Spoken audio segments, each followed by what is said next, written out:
विकासाच्या गतीमध्ये सामील होण्यासाठी मनसे आमच्या सोबत आली। केडीएमसीत मनसेने शिवसेनेला पाठिंबा दिल्यानंतर नरेंद्र पवार यांची प्रतिक्रिया। इतर पक्षांना असं वाटतंय की भाजप सेनेबरोबर गेलं की आमच्या मार्फत कल्याण डोंबिवलीमध्ये विकास होईल, म्हणून त्या विकासाच्या गतीमध्ये सहभागी होण्याकरता आज मनसेने जाहीर पाठिंबा दिलेला आहे। मनसे म्हणजे एमआयएम नाही, मनसेने आम्हाला स्थानिक पातळीवर पाठिंबा दिला। विकासासाठी सगळे एकत्र येतात। नरेश मस्केंची प्रतिक्रिया।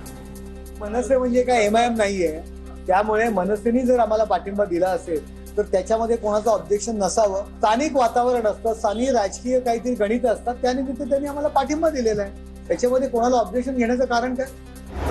सोलापुरात झेडपी पंचायत समिती निवडणुकीतून माजी आमदार जयवंतराव जगताप यांची माघार पाहायला मिळते। करमाळा जिल्हा परिषद व पंचायत समिती निवडणुकीपुरती विश्रांती घेतल्याची जयवंतराव जगताप यांची माहिती आहे।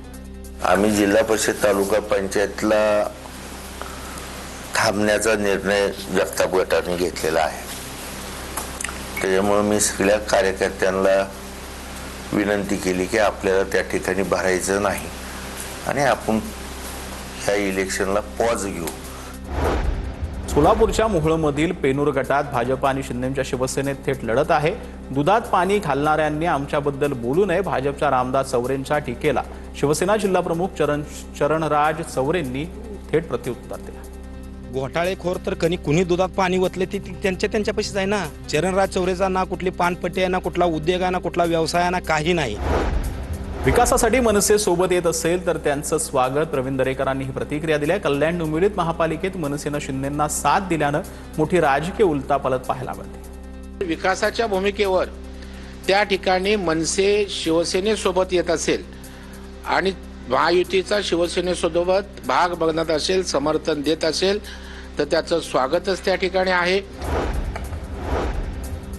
तर आता भारतीय जनता पक्षाच्या कमळ चिन्हावर निवडणूक लढवण्याचा निर्णय घेण्यात आला। पुण्याच्या जिल्हा परिषदेवर भाजपचा झेंडा फडकणार। प्रवीण मानेंनी ही प्रतिक्रिया दिली। पक्ष आमच्या सोबत राहिला नाही, त्यांनी वेगळी भूमिका घेतली आणि त्यामुळं भारतीय जनता पार्टीच्या कमळ चिन्हावरती जिल्हा परिषद पंचायत समितीची निवडणूक लढवण्याचा निर्णय हा श्रेष्ठींनी घेतला।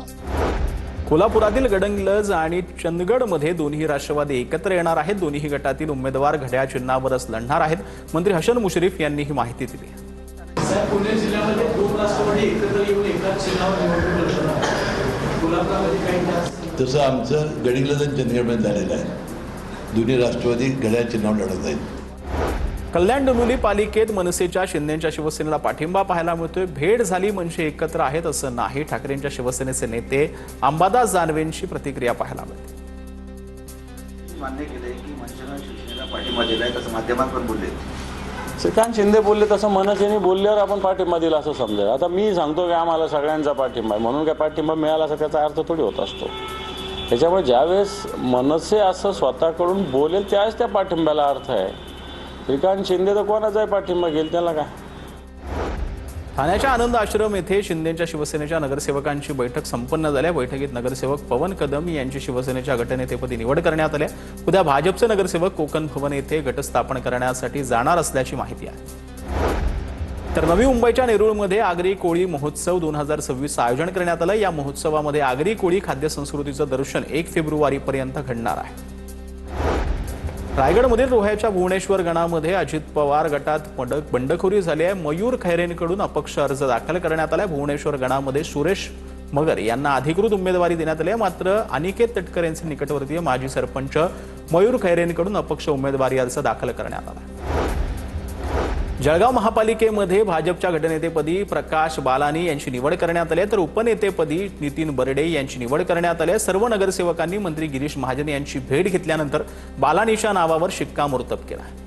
पुण्याच्या जुन्नरमध्ये उद्धव ठाकरेंच्या शिवसेनेला मोठा धक्का बसला आहे। तालुका अध्यक्ष माऊली खंडागळे यांचा शिंदेच्या शिवसेनेत प्रवेश झालेला आहे।